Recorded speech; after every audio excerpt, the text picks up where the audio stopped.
दानियाल साहब, जब ये स्प्लिट मैंडेट आया है अब तमाम सियासी जमातों के पास और उसमें भी आज़ाद उम्मीदवार नंबर 1 पर मौजूद हैं, अब अखलाकी तौर पर यही कहा जा रहा है कि उन आज़ाद उम्मीदवारों को मौका मिलना चाहिए, लेकिन जाहिर है वो भी हुकूमत साजी में अपने नंबर्स को पूरा नहीं कर सकते। एक बार फिर ये जो हम पाकिस्तान पीपल्स पार्टी और मुस्लिम लीग नून की हुकूमत देखेंगे, तो अभी ब्रेक से पहले आप कह रहे थे कि आपको ये हालात पाकिस्तान के बेहतर होते नजर नहीं आ रहे।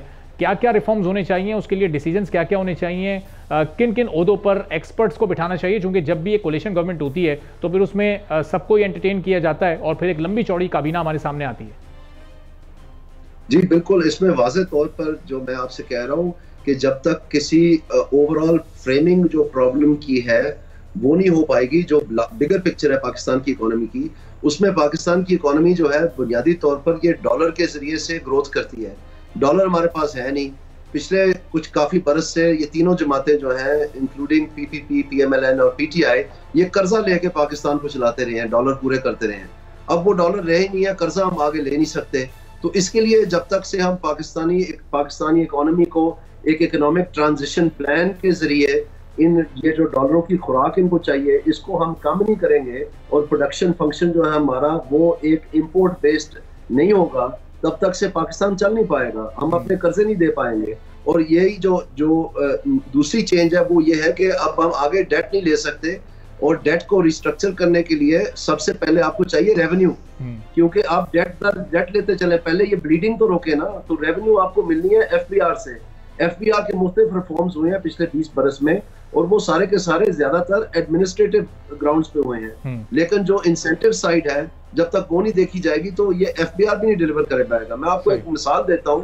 अभी हमने देखा कि वापडा में उन्होंने कहा कि इस साल 566 अरब रुपए की जो चोरी होनी है, तो गवर्नमेंट ने ये फैसला किया कि जी आईएमएफ की वजह से हम बिजली के नर्ख तो नहीं कम कर सकते, लेकिन ये चोरी तो हम रोक सकते हैं, इससे कदरे फर्क पड़ जाएगा। तो जब वो चोरी रोकने निकले तो उन्होंने एक whole of government approach announce किया, जिसमें आपकी पुलिस, आपकी जो रेवेन्यू डिपार्टमेंट है, आपके जो तमाम अदारे हैं, इंक्लूडिंग आपके जो डिस्कोज हैं, उनको शामिल कर दिया गया और लोगों को बरतरफ कर दिया गया, सस्पेंड किया गया, नए लोगों को लाया गया, उनसे हल्फ लिया गया, वगैरह वगैरह। ये सब एडमिनिस्ट्रेटिव मेजर्स हैं। उसके नतीजे में 3 माह के बाद सिर्फ 55 अरब रुपया इजाफी कलेक्ट हुआ, और उसके बाद इन्होंने डिक्लेयर कर दिया कि हम कामयाब हो गए हैं, और ये जो सर्दियां आ गई तो सर्दी में तो चोरी होती नहीं है, और उन्होंने विक्ट्री डिक्लेयर कर दी। तो 500 प्लस अरब रुपए तो हजम कर गए ना आप। आपने खुद डिक्लेयर किया कि इतने 500 अरब से, तो वो फायदा जो है जो सार्फिन को पहुंचना था। दानियाल साहब, ये इस सिलेक्शन में जो बड़े बड़े नाम हमने नून लीग के भी हारते हुए देखे, जिसमें राना सनाउल्लाह भी हैं, साद रफीक भी हैं, खुर्रम दस्तगीर भी हैं। ज़ाहिर है जब नून लीग हुकूमत का पार्ट होगी तो कैबिनेट में ये लोग शामिल नहीं होंगे, हुकूमत का ये हिस्सा नहीं होंगे। तो ये इतने बड़े बड़े नामों के बगैर अब नून लीग से एक्सपेक्ट हम करें कि वो मुल्क की मौशी हालत को सुधारने की कैपेसिटी रखती है? आने वाली हुकूमत की इंटेंशन होगी कि कुछ ऐसी इस्लाहात की जा सके कि मुल्क बेहतरी की जानिब जाए? इनका कोई किरदार नहीं रहा है जी मईशत के साथ, ना ही इनका कोई ऐसा वाज़े किरदार रहा है हुकूमत साजी में। मसला ये है कि हमारी तमाम सियासी जमातें हैं, दर हकीकत उनको रिटायर्ड ब्यूरोक्रेट्स चलाते हैं। किसी के पास कोई सलमान फरूकी है, किसी के पास कोई सईद मेहदी है, किसी के पास कोई हाचीमा है, और ये जो सियासी लोग हैं इनको तो वो करीब नहीं आने देते किसी चीज के। तो ये लोग जो है दर हकीकत अगर आप SIFC का नोटिफिकेशन देखें तो इनको जो है वो किस्म की चार्ज शीट है ब्यूरोक्रेसी के ऊपर कि आप पाकिस्तान की इकोनॉमी को चला ही नहीं पाए। तो अगर यही हालत रही तो फिर मुझे अफसोस से कहना पड़ता है कि ये उम्मीद नहीं की जा सकती, क्योंकि ब्यूरोक्रेसी तो पार्ट ऑफ द प्रॉब्लम है। उन्हीं को तो रिफॉर्म करना है, तो मुल्क चलना है। तो अगर उन्हीं को आप फैसला साजी में बैठा लेते हैं तो वो तो स्टेटस को की वॉइसेस हैं, वो तो नहीं करेंगे वो। इसलिए मैं कहता हूँ कि जब मुझे जो तजर्बा हुआ, जब मैंने पाकिस्तान में पुलिस ऑर्डर नया बनाया, जब मैंने नया लोकल गवर्नमेंट सिस्टम बनाया, जब मैंने नया मालियाती निज़ाम बनाया, नया ऑडिट सिस्टम इंट्रोड्यूस किया, जुडिशल रिफॉर्म्स किए सारे, तो उसमें हमें तजर्बा हुआ कि ये कैसे ऐसा तरीके के साथ लेके सामने चलना है, कंट्री वाइड रिफॉर्म्स जो है एक मैसिव स्केल पे। तो इसका किसी को तजर्बा ही नहीं है इनमें जो सारे हैं। मैं आपको बता रहा हूँ, ये कटन फैसले कहते तो हैं मुंह से, लेकिन इनसे 4-5 पूछ लें। अगर सिर्फ आप समझते हैं कि पाकिस्तान के सासे बेच के आप 4-6 महीने गुजारा कर लेंगे तो वो तो कोई सोल्यूशन नहीं है, वो तो डंग टपाओ पॉलिसी है। ठीक है। और दानियाल साहब, जो ये ज़ाहिर इलेक्शन में हार बड़े बड़े नामों को भी ले डूबी है। जहांगीर तरीन साहब ने सियासत से ही किनारा कशी इख्तियार कर ली, कल सिराजुल हक साहब ने भी अपने ओहदे से इस्तीफा दे दिया, परवेज़ खटक साहब के हवाले से भी खबरें चली, लेकिन हमारे प्रोग्राम में आकर उन्होंने बताया कि वो अब सियासत जारी रखेंगे। तो अब आप भी, चूँकि यहाँ रिजल्ट जो है आपकी और अनवारुल हक साहब की जो वोट्स की तादाद है उसमें कोई 50,000 का फ़र्क है, अब आपका सियासी मुस्तकबिल क्या है? सियासत आप जारी रखेंगे या कोई ब्रेक ले रहे हैं या अभी छोड़ने का इरादा है? नहीं, मैं कानूनी चाराजोई जारी रखी है और मैंने जो ऐलान किया था कि मैं महंगाई और बेरोजगारी के खिलाफ जिहाद करूंगा, उसमें मैं गामजन हूँ। और मैं आपको ये बता दूं, आने वाले दिनों में, मैंने पहले भी ये कहा है, मैं एग्जैक्टली बताऊंगा। देखिए, महंगाई जो है ये होती नहीं है, महंगाई की जाती है। अच्छा। और अगर ये की जा रही है तो फिर कोई ना कोई इससे मुस्तफीद हो रहा है। तो वो सारी चीजें मैं बेनकाब करूंगा अभी आगे चलते हुए। और मुझे जिस वजह से हराया गया है, मुझे बड़ी अच्छी तरह से पता है कि मेरी स्ट्रेंथ की वजह से हराया गया, ना कि मेरी कमजोरी की वजह से हराया गया। ना मैं, मेरी तमाम एंटी करप्शन अदारे मेरे पे ढूंढते रहे हैं, इमरान खान की हुकूमत के दौरान भी, अभी भी।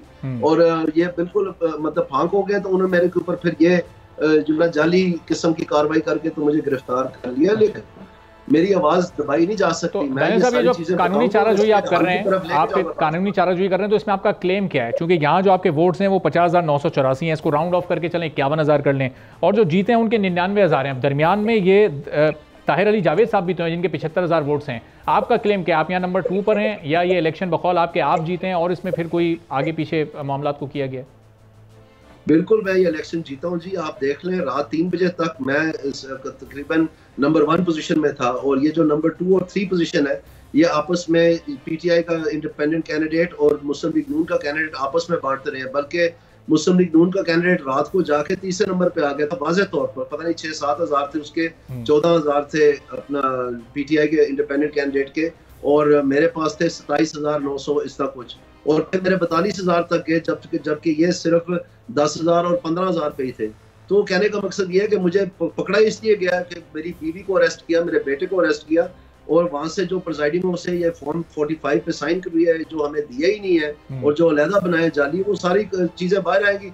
अब जल्दी से जो है हाई कोर्ट ने भी दरवाजा बंद कर लिया है, और जो मैंने दरखास्त दी थी रिकाउंटिंग पे, उन्होंने कहा जी आप इन पर्सन प्रेजेंट नहीं हुए, और मुझे गिरफ्तारी से तब तक छोड़ा नहीं जब तक से वो फॉर्म 47 नहीं दिया उन्होंने। तो ये सारी चीजें मैं वकीलों के साथ डिस्कस कर रहा हूँ कि इसको कैसे टैकल करें, ये सामने आएगा इंशाल्लाह जरूर। और दानिश साहब, ये जो ताहिर अली जावेद साहब जो इस वक्त इंडिपेंडेंट हैसियत में दूसरे नंबर पर हैं, तो फिर इनकी क्या पोजीशन है? ये इनकी दूसरी पोजीशन पर तो आपको एतराज नहीं है, आपको एतराज सिर्फ नून लीग की जो फर्स्ट पोजीशन है उसके ऊपर है?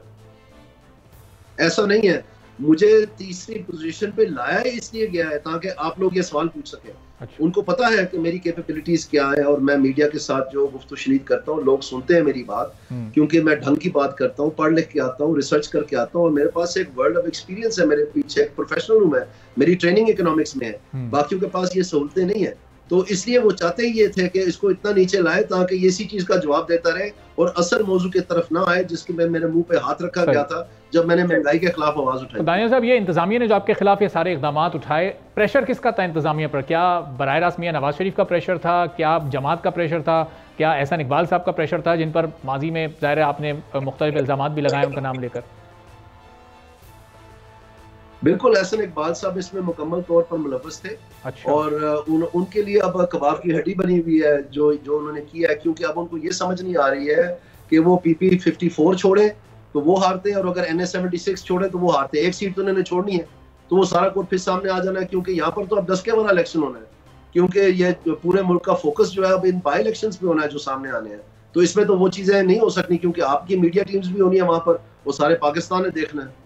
तो अब ये क्या करेंगे? अब फंसे हुए बहुत बुरी तरह से। तो दानिश साहब, ये इंतजामिया एहसान इकबाल साहब के एमा पर क्या ये सब कर रही थी, क्यों कर रही थी? और एहसान इकबाल साहब को पीछे से कोई लाइन मिल रही थी क्या? पार्टी लीडरशिप से कोई मरियम साहिबा, मियां नवाज शरीफ साहब या शहबाज शरीफ साहब को आपसे कोई गिला, या आपको उनसे कोई गिला है? ये सब हो क्यों रहा था? एहसान साहब क्यों कर रहे थे ये? अभी इसका एग्जैक्ट जो कनेक्ट द डॉट्स है वो तो पता चलेंगे वक्त के साथ, लेकिन वाज़ेह तौर पर एहसान इकबाल साहब इसमें शामिल थे। आप वो आलाकार के तौर पर इस्तेमाल किए गए हैं, या वो खुद इसमें, जाहिर बात है हमारा तो मौक़िफ़ ये है कि वो खुद थे। अब कुछ लोगों को कोई और कहानियां भी पता चल रही हैं, बहरहाल वो सारा कुछ निकल आएगा जी, कौन सी बात छुपी रहती है। लेकिन मसला तो वहीं खड़ा है ना, आपने मैसेंजर को तो शूट कर दिया, लेकिन जो महंगाई है और बेरोजगारी है वो तो वहीं खड़ी है, बल्कि और ऊपर जा रही है। और दानिश साहब, आखिर में बस ये कि पार्टी लीडरशिप से आपको कोई गिला नहीं है, और पार्टी में वापस शमूलियत आपकी हो सकती है, या बस पॉइंट ऑफ नो रिटर्न पर मामला पहुंच चुके हैं? नहीं, देखें जी, मुझे तो पाकिस्तान के साथ मेरा इश्क है, मैंने अपनी सारी लाइफ पाकिस्तान को दी है। मुझे मसला ये है कि महंगाई और बेरोजगारी कैसे कंट्रोल हो सकती है, इसलिए मेरा किसी के लिए कोई लिहाज नहीं है। और उस वक्त भी मैंने जब आवाज बुलंद की थी, मैं तो एक्सीडेंट में से वैसे ही मर के बचा हूं। लोगों की लीडरशिप से कोई गिला है आपको, मियां नवाज शरीफ साहब से, मरियम साहिबा से, शहबाज साहब से? जाहिर बात है जी, ये सारा कुछ उन्होंने तो ये सारी डिसीजंस उन्होंने ली हैं। उन्होंने कोई किसी किस्म का जो मेरे माजी के जो सारी कुर्बानियां हैं, जो कुछ मैंने किया है, उसका कोई लिहाज नहीं किया, बल्कि किस्म का आप समझ लें कि पार्ट एंड पार्सल थे सारी चीज का। ठीक है, सब्सक्राइब करें और बेल दबाएं ताकि कोई खबर रह न जाए।